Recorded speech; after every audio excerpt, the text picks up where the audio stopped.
Na mtazamaji karibu, mimi nafahamika kama Rashid Abdalla. Na watu wawili wameuawa huku wengine watatu wakijeruhiwa vibaya baada ya kushambuliwa kwa visu katika mtaa wa Matisi na Falkland viungani mwa mji wa Kitale, kaunti ya Trans Nzoia. Tukio hilo limezua hofu miongoni mwa wakazi wa eneo hilo.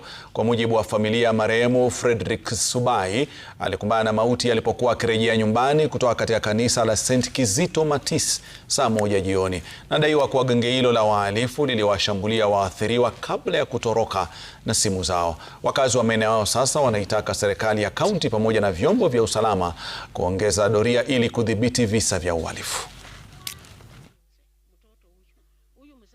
Alitoka kazini saa 10, akawa anarudi saa 11 kwenda mazoezi ya kwaya.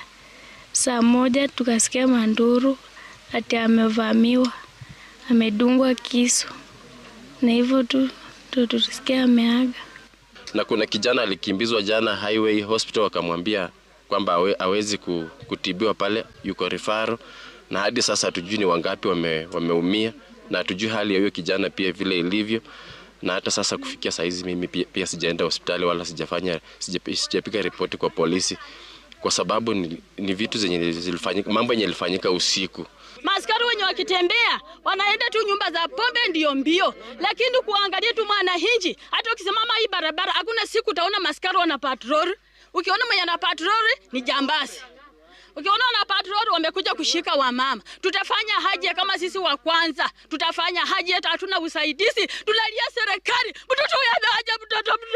Na pia ninaomba majirani ambao wanaweza kuwa wanajua wale ambao wameweza kuhusika kwa kitendo kama hiki, ninaomba nipashwe habari kama mzee wa mtaa, pia mimi nami submit report kwa ofisi nyingine. Asanteni. Na haraka